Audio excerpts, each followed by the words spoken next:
देखिए, जब भी रामायण की बात होती है तो हमेशा राम, सीता या फिर रावण का ही जिक्र आता है, राइट?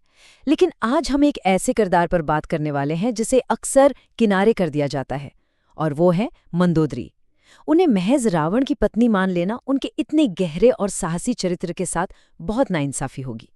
तो चलिए सीधे इस गाथा में उतरते हैं और मंदोदरी की भावनाओं, उनके बलिदानों और उनके उस रूप को करीब से समझते हैं जो अक्सर अनसुना ही रह जाता है।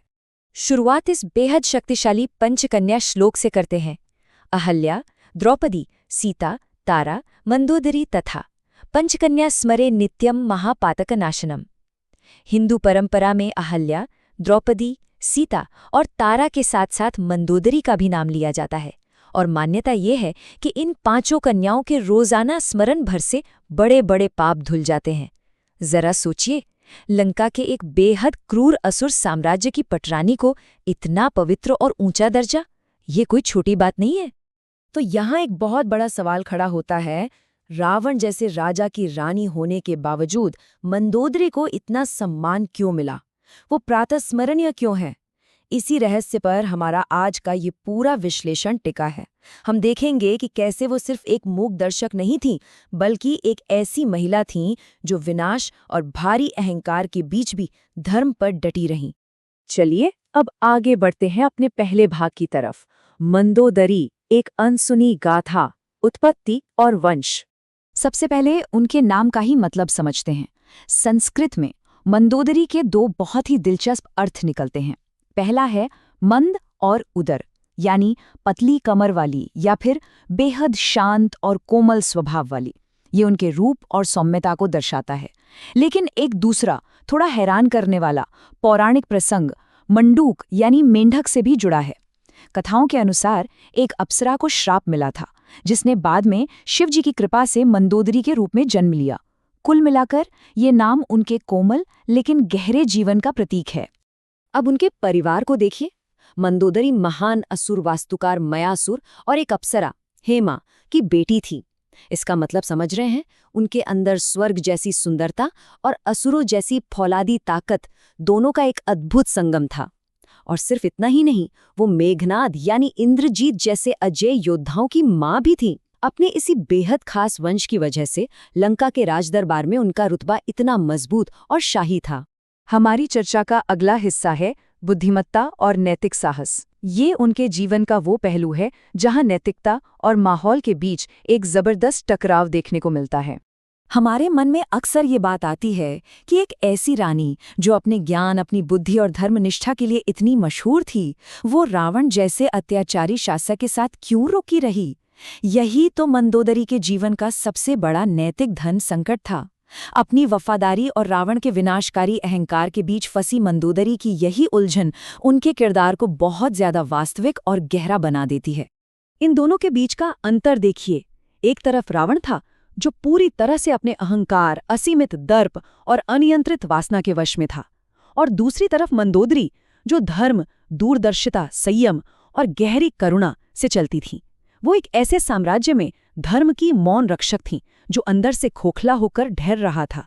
रावण की अपार ताकत के आगे भी उन्होंने अपने उसूलों से कभी समझौता नहीं किया।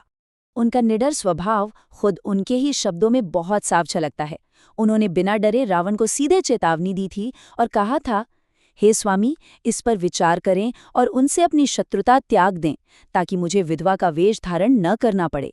उन्होंने रावण की विनाशकारी इच्छाओं के खिलाफ हमेशा तर्क की आवाज उठाई और बिल्कुल साफ कर दिया था कि श्रीराम से दुश्मनी का मतलब लंका और खुद रावण का सर्वनाश होगा।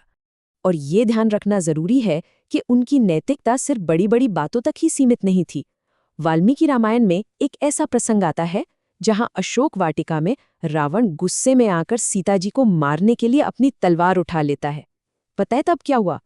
मंदोदरी ने आगे बढ़कर सच में रावण का हाथ पकड़ लिया था। उन्होंने एक बंदी महिला की जान बचाने के लिए खुद को मौत के सामने खड़ा कर दिया। ये उनके नैतिक साहस का सबसे बड़ा और जीता जागता सबूत है।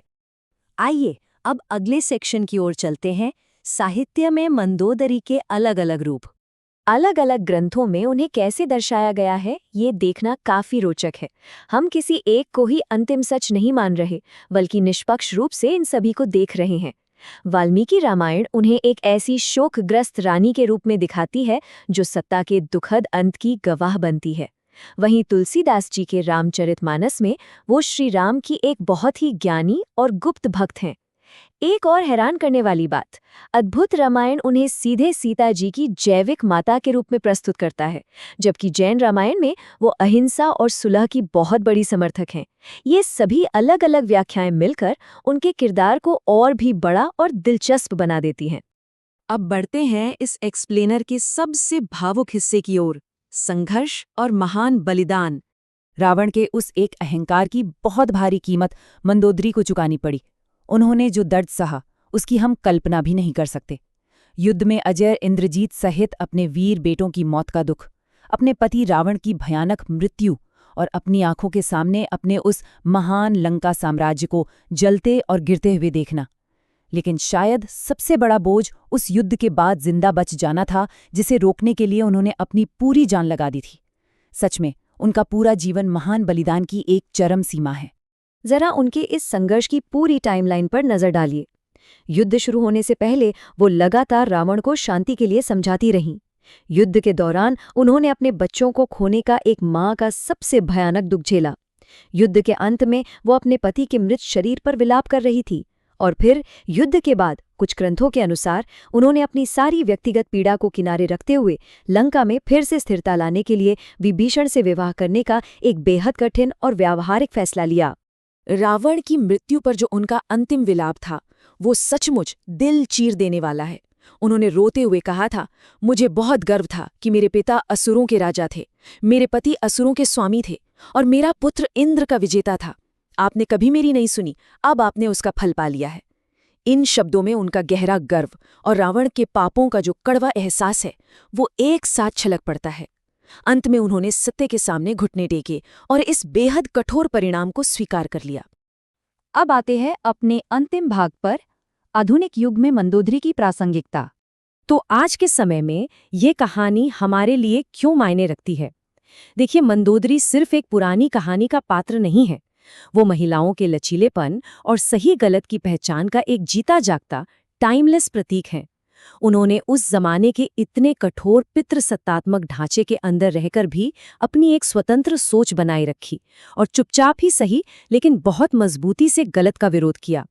जब सब कुछ उनके आसपास जलकर राख हो रहा था, तब भी उन्होंने अपनी गरिमा और अपने उसूलों को टूटने नहीं दिया।